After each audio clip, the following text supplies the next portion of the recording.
Jeffrey Epstein was a nobody who became a somebody through unknown means, built a network of the most powerful people on earth, and then died in a locked jail cell under federal guard before he could talk. Convenient for a lot of people. But here is what most coverage of Epstein misses. He was not an anomaly. He was a symptom. To understand Epstein, you have to understand the system he was born into and the system he served. Start with a question that sounds almost childish. Who actually runs the world? Most people say governments. Some say corporations. Cynics say nobody. It is just chaos. All three answers are wrong. The world runs on a layered system. At the foundation is military force, primarily the American Empire. But armies do not want to manage economies or build universities or control narratives. They want to fight and win. So the military creates the conditions for something else to operate, the global financial order. At the top of that financial order is the Bank of International Settlements in Basel, Switzerland, a name you almost certainly have never heard, but one of the most powerful institutions in human history. This is the central bank of central banks. Below it, the World Bank and the International Monetary Fund set the rules for global economic participation. The instrument that holds it all together is the US dollar. Every time anyone in the world uses a dollar, they are paying an invisible tax to America. Because America has the unique power to print dollars. This is what economists call exorbitant privilege. It is the alchemy of the modern world, turning printed paper into gold. To maintain the system, you need more than a military and a currency. You need people to believe the system is fair, natural, and good. That is accomplished through three mechanisms. First, education. Not education as in learning to think freely. Education as in learning the correct categories. Universities produce graduates who have internalized the system's assumptions so deeply that they defend it instinctively. Second, media. Every news article, every broadcast operates inside a set of unspoken assumptions about what counts as a legitimate question and what counts as fringe thinking. Third, culture. Hollywood, television, Instagram, social media. These are not entertainment first. They are normalization machines. They define success, they define failure, and they make the whole arrangement seem like nature rather than design. Now here is what most people miss.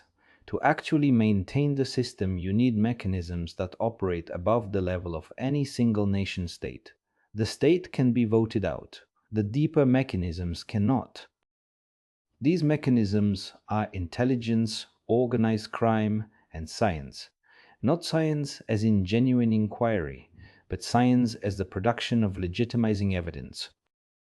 Organized crime is how elites across national borders create personal incentives to cooperate. Intelligence agencies are how those elites are recruited, monitored, and controlled.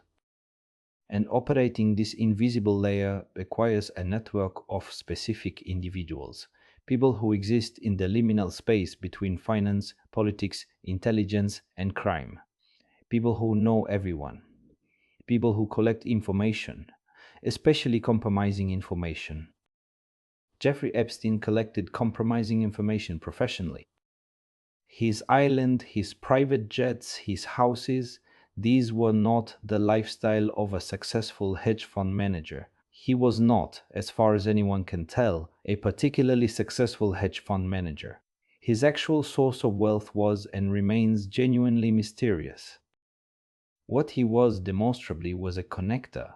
He had access to presidents, prime ministers, physicists, financiers, and royalty. He hosted parties where people did things they could not afford to have become public. And in that gap between what happened and what could be made known, he had power. This is the oldest form of leverage in the world. Not money, not armies, information about what people have done in the dark. The system needs this. Not because every powerful person is a criminal, most are not, but because the system operates through networks of mutual obligation and mutual vulnerability. You cooperate because you benefit, but you also cooperate because you cannot afford not to.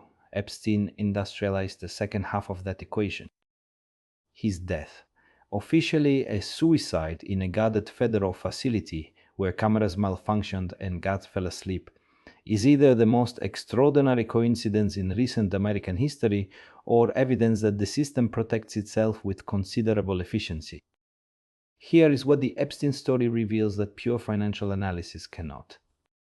The global system has two components that are usually discussed separately but are actually one thing.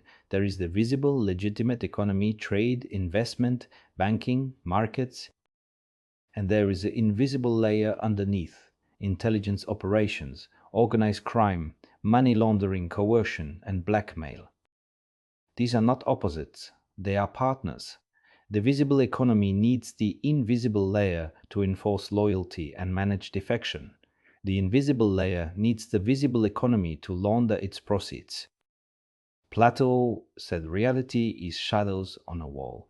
The people casting the shadows are not malevolent geniuses. They are humans operating inside the system that rewards certain behaviors and punishes others. The system itself is the main character. The reason this matters is not to make you feel powerless. It is to make you clear-eyed. The system is not invincible. It is a perception. Iran understands this, which is why its strategy is not to fight America's military, but to create enough friction in the global economy that the perception of invincibility begins to crack.